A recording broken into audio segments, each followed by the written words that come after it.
We do want to turn now to our other top story, the impeachment showdown and President Trump's Senate trial this week. A new legal filing now revealing how the president's lawyers plan to respond to those articles of impeachment.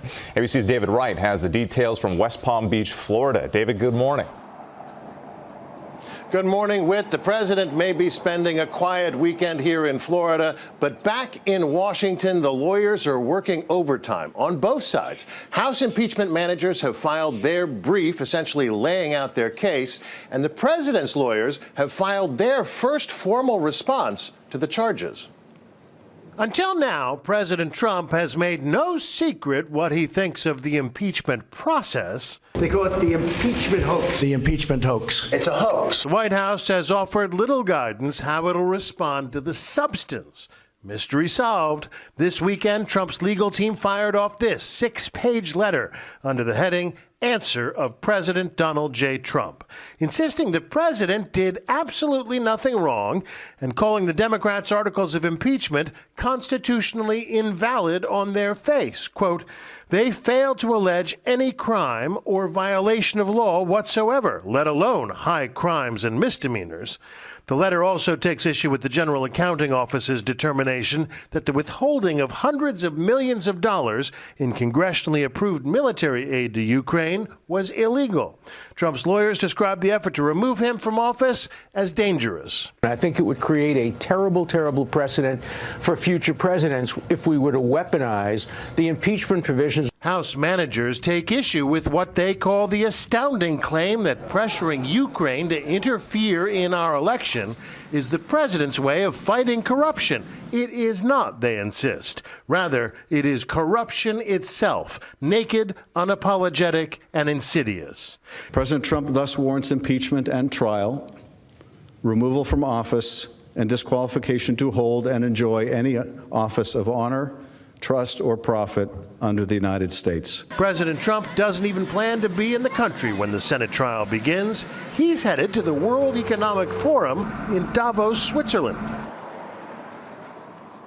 Tomorrow, the president's lawyers file their formal response to the House managers' brief, and then the House managers get a chance to respond to that by noon on Tuesday. And then at 1 o'clock, presumably, the main part of the trial begins. Dan?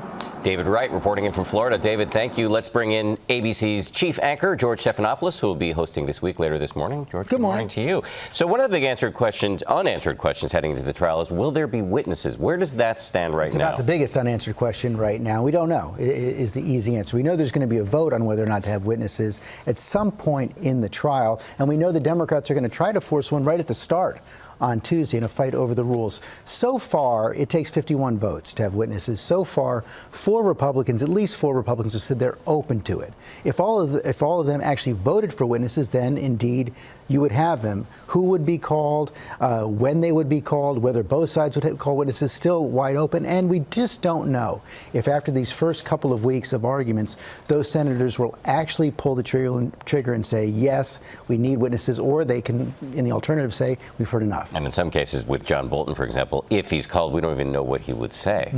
So let me ask, we just saw the news this morning is that we've seen the response from Trump's legal team. They're calling these charges, quote, brazen and unlawful. From the standpoint of Trump and the Republicans, so what's the best case scenario for this trial? Keep it short, keep it decisive. No question about that. That's exactly what they want. Their big hope is that this all gets done very quickly, much more quickly than the Clinton impeachment trial, and the president can come to the well of the House on February 4th, give his State of the Union after being acquitted by the Senate. That's the kind of timeline that Mitch McConnell is working on right now, even though he hasn't released the actual resolution. We'll see if that's possible. There could be fights, as I said, over witnesses. In fact, I think Tuesday, you're not even going to get to arguments. I think that's going to be a day-long fight over the terms of the resolution, what the timetable is going to look like, what the rules will be. So we won't see opening arguments, perhaps. So let's talk about it from the other standpoint now. You have on your show this morning one of the top managers, the members of the House who's going to come over and essentially prosecute the case, Congressman Adam Schiff. From the Democrats' standpoint,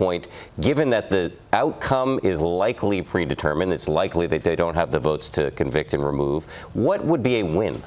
And I think the Democrats have already answered that question, saying that, listen, we're not saying this is necessarily a political win for us, but we feel it was our duty to do it. But I think you can lay out a couple of possibilities. Number one, do they bring out witnesses that fill out their case and damage the president politically? I think the other possibility would be, can they find 1, 2, 3 Republicans, even if they're not going to get those 67 to convict, 1, 2, or 3 Republicans that would lead to a majority who thought you should convict? I think that would be a significant political victory for the Democrats. George, thank you very much. I want to remind everybody, George has a big show this morning. He's got that exclusive interview with Congressman Adam Schiff, the lead House impeachment manager. Plus, he will go one-on-one with Alan Dershowitz, who you saw in David Wright's piece. He has joined President Trump's defense team. That's all coming up later this morning right here on ABC on This Week. And do not forget, George will be leading our live team coverage of the impeachment trial when it resumes Tuesday, 1 Eastern. George, thank you again.